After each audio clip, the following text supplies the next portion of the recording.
Welcome to বিদঙ্ক.com। আমি সঙ্গীতা, তোমাদের ম্যাথসের teacher. চলো দেখা যাক কি প্রবলেম আছে সলভ করার জন্য। এবি কে ব্যাস করে একটি অর্ধবৃত্ত অঙ্কন করেছি। এবি এর ওপর যে কোনো একটি বিন্দু সি থেকে এবি এর ওপর লম্ব অঙ্কন করেছি যা অর্ধবৃত্তকে ডি বিন্দুতে ছেদ করেছে। প্রমাণ করি যে সিডি এসি ও বিসি এর মধ্য সমানুপাতি। ওকে, মধ্য সমানুপাতি মানে আমাদের প্রমাণ করতে হবে CD square is equal to AC into BC. ঠিক আছে, বা এরকম হবে AC by BC is equal to, না এভাবে নয়, এটা হবে আমাদের এভাবে আমরা যদি বলি CD into CD is equal to AC into BC. এবার যদি আমরা জাস্ট সাইডটা চেঞ্জ করে যাই তাহলে CD by AC is equal to BC by CD. Okay, এরকম হবে।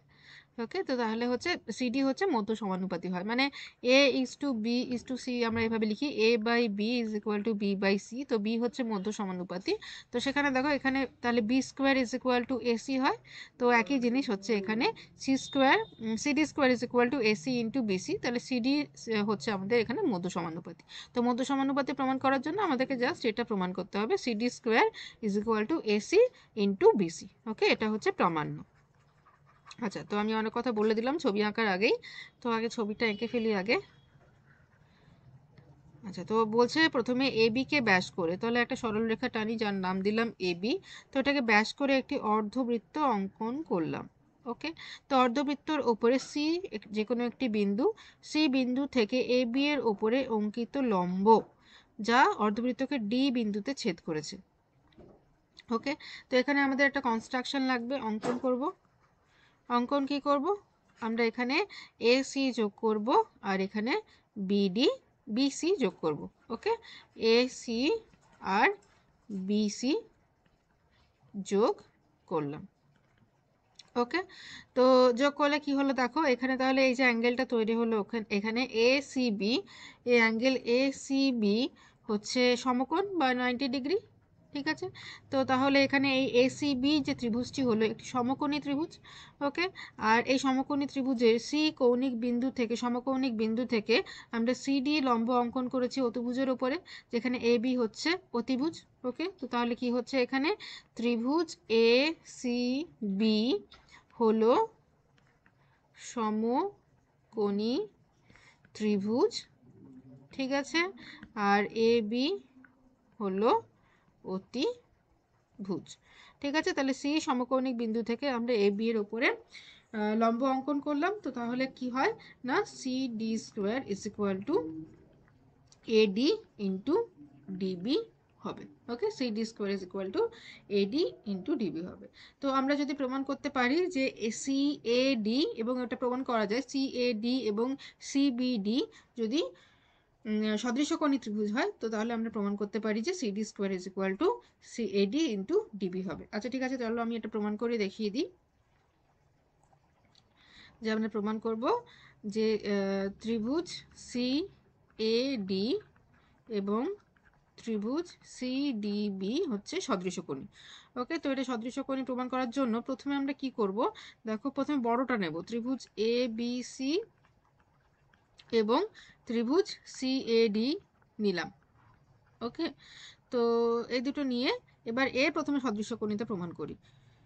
তো angle A C B is equal to কি নিয়েছি, সিএডি মানে এই ত্রিভুজটা নিয়েছি, তাহলে এইটা হচ্ছে 90 ডিগ্রি।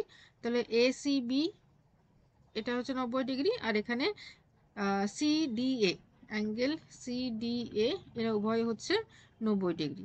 আর দেখো এই অ্যাঙ্গেলটা দুজনের ক্ষেত্রেই common, angle BAC is equal to angle CAD. তাহলে এ রুল থেকে আমরা বলতে পারি triangle A B C is similar to the triangle. আচ্ছা, এ অ্যাঙ্গেলের সাথে এ অ্যাঙ্গেল সমান, বি সি এর সাথে ডি সমান। ঠিক আছে, সি এর সাথে ডি সমান, সি এখানে লাস্টে লিখেছি, তাহলে এখানে আমাদের ডিটা লাস্টে আসবে। ঠিক আছে, তাহলে এ সি ডি হবে। ওকে, তো এইভাবে আমাদেরকে অর্ডারটা মেনটেন করতে হবে। তো এই হলো 1 নম্বর গেল। আচ্ছা, এবারে একই রকমভাবে আমরা প্রমাণ করতে পারি যে অন্য যে ত্রিভুজটা নেই, ত্রিভুজ এই বড় ত্রিভুজটা এবিসি এবং আরেকটা যে ত্রিভুজ ডিসিবি বা বিসিডি, ত্রিভুজ বিসিডি নিলাম। ঠিক আছে, এর ক্ষেত্রেও একই ব্যাপার। দেখো কি হচ্ছে, A C B is equal to কী হবে এখানে, সিডিবি, অ্যাঙ্গেল সিডিবি। ওকে, আর এখানে বি কোনটা দেখো, সাধারণ কোণ হচ্ছে দুজনের ক্ষেত্রে, angle A B C is equal to angle CBD. তো বলতে পারি ত্রিভুজ A B C similar to the triangle. আচ্ছা, এখানে দেখো সি এর সাথে ডি সমান, সি লাস্টে আছে তো ডি লাস্টে লিখবো, বি এর সাথে বি সমান, বি মাঝখানে আছে তো এখানে বি লিখবো, আর প্রথমে লিখবো তাহলে সি। ওকে, না সি এর সাথে প্রথমে লিখবো তাহলে আমরা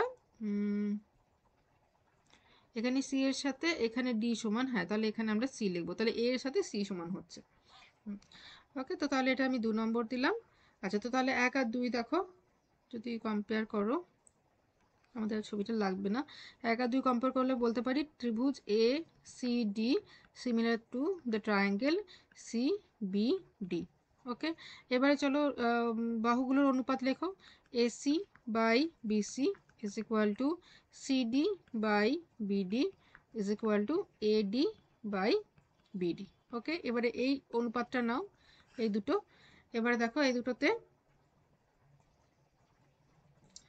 আচ্ছা C AD AC by AC by CB equals to CD by BD is equal to AB by CD, এটা CD হবে। ওকে, আমি ভুল লিখেছি, এটা CD হবে।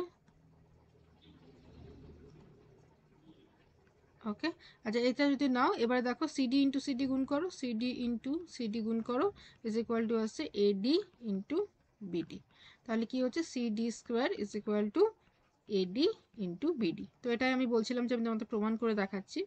তো এটাই হচ্ছে থিওরেম, যে সমকৌণিক বিন্দু থেকে যদি আমরা অতিভুজের উপর লম্ব অঙ্কন করি, তাহলে ওই লম্ব স্কোয়ার ইজ ইকুয়াল টু যে অনুপাতে ভাগ করেছে সেই অংশ দুটোর গুণফল, তো CD square is equal to AD into BD.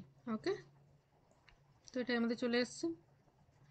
Okay, thank you for watching bidanko.com। অঙ্কের আরও প্রবলেম এবং সলিউশনের জন্য আমাদের ওয়েবসাইট অবশ্যই ব্রাউজ করো।